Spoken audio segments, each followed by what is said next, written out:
Okay, so as the certification process was underway, Trump gave a speech encouraging all his followers to march to the Capitol. Were you already at the Capitol, or did you march to the Capitol? No, I was not at the Capitol, but I recall him saying, peacefully make your voice heard. I recall him saying that, very much so.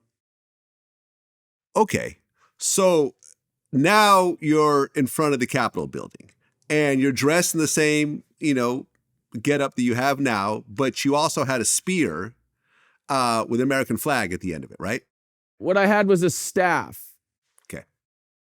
All right. And yes, the American flag was attached to my staff.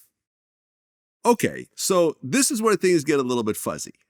So how did you actually enter the building?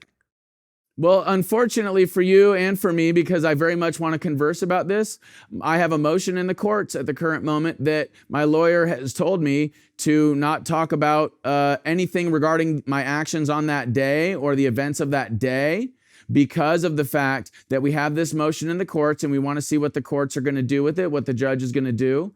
And he doesn't want me to talk about anything regarding that day. I can talk about the events leading up to. I can talk about my arrest. I can talk about what solitary confinement was like, what it was like getting released, what prison was like, all that stuff. But unfortunately for us and your audience, we can't dive too deeply into any of that.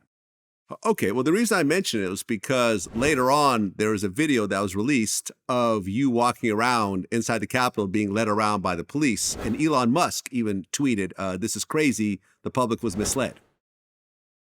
Yeah. Oh, yeah, absolutely. And I can say that, the media and the government definitely, and that's why I don't trust the January 6th committee at all. The American people were misled. That's just all there is to it. It's a psychological warfare operation. It is a psyop. That's just all there is to it. Well, according to reports, 5 people died either shortly before, during, or following the actual event.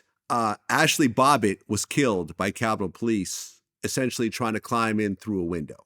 I assume you weren't anywhere near that area when Ashli got killed, right? That is correct. I was not anywhere near that area, but we're not going to go deeper into my actions on January 6th at this time. Fair enough. When you found out that Ashli Babbitt was killed, what did you think? It was tragic. She's an unarmed woman, like 5'0". Okay. Well, she's not a threat to anybody. When you have a mob of hundreds of people attacking a building and she is climbing in through a window surrounded by hundreds of other people, and you have a police officer that's trying to protect the actual politicians in there, I don't think you could say that she just wasn't a threat. I think she actually was a threat. They didn't shoot any Antifa or any BLM that were doing the exact same thing all throughout 2020 for over 200 days.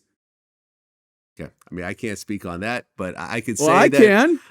Seeing the scene that was inside of there, I could see how a police officer would protect, a situation like that with deadly force. I would probably do the same thing. From what I understand, the congressmen were already evacuated at the time. But I really can't get into it too much, unfortunately. We could go back and forth all day on this. I will argue into the 9th hour if I believe in something. But unfortunately, we can't dive too deep into the details of the events of January 6th.